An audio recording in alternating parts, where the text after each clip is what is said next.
warning by the United States of America. It appears that there is fire on the mountain, but the security agencies have told us to calm down. The United States has issued a security alert over elevated risk of attack on the Federal Capital Territory, Abuja. According to a statement by the U.S. Embassy in Nigeria, targets may include government buildings, places of worship, schools, markets, shopping malls, hotels, bars, restaurants, athletic gatherings, transport terminals, law enforcement facilities, and international organizations. Meanwhile, the Department of State Service, DSS, has called on Nigerians and foreigners in the country to remain calm as it is taking necessary measures to ensure safety of everyone. Julie, when I saw this report yesterday, it was so scary. And United States of America, when they give intel like this, you know that, look, this should be credible. And I'm sure our security guys should be able to be proactive, as in to get on top of this, that this will not end up as another Kuje prison break. Now we have an intel already, so the security level should be red.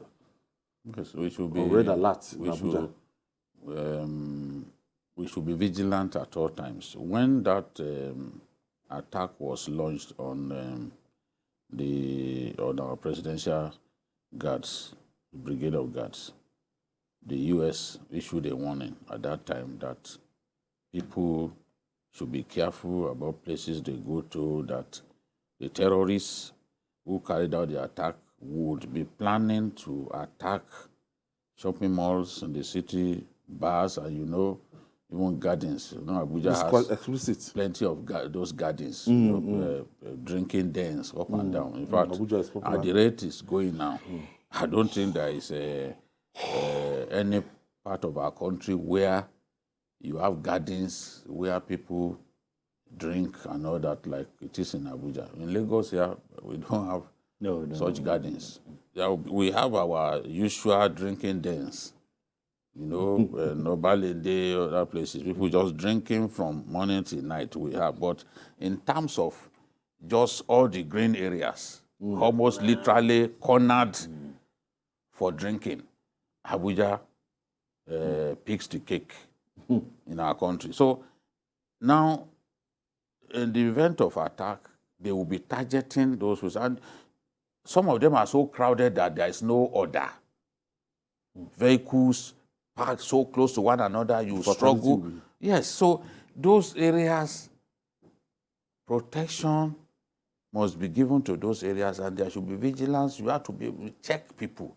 If anybody puts explosive devices in a vehicle and he rams it into vehicles parked in such gardens, it will kill a lot of people, because what I see is we have relaxed. The way we used to check vehicles. They have their cells. No, it's now established that in Abuja and other parts of the North Central and even Northwest, Boko Haram has found out places because of the harassment that they are facing. Harassment, I'm sorry to use that word, in the Northeast. They are now open other areas of influence outside of the Northeast. They've been doing this for 3 years. We spent a lot of time deceiving ourselves that, the Kankara boys' attack was not carried out by Boko Haram, whereas it was Shekau that planned it with 2 bandit leaders. He was the first to release the video and pictures of those boys in captivity. So while Shekau and others were planning, setting up camps in the North Central and other places, we are busy denying that, they are localized in the Northeast. That's how we deceive ourselves. And when it's time to actually deal with the situation, we are not ready. So this is the thing. They now have cells everywhere. I think it was the Nasarawa governor, he raised alarm a long time ago that these guys were in Nasarawa, Now, the Zamfara, the essay to the governor on security, has also told us that they've set up cells inside Zamfara state, that they even invited other people to come and join them in dislodging some villages. So now back to terror. Boko Haram does not just involve itself in kidnapping and all that. They also still carry out, up till now, terrorist attacks. And if we keep getting intels about Abuja, the earlier we do something about it, the better. Because if we don't do something, it may just catch us unawares. And the terrorists always like to surprise you when you think that it's all over. And that's why I'm asking for vigilance. They said eternal vigilance is the price of liberty. We have to be vigilant, not just because these people have raised an alarm, but because it should be our duty to keep the seat of power safe. Remember, some years back, they bombed the UN building in Abuja there.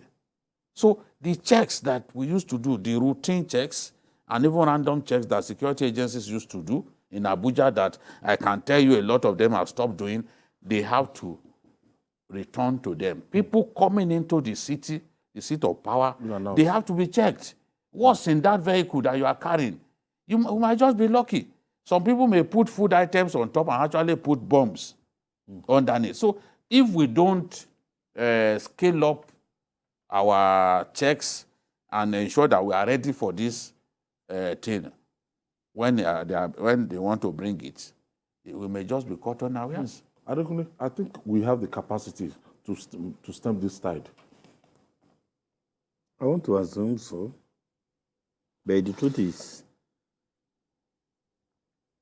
this is a huge question mark on our ability, for intelligence gathering.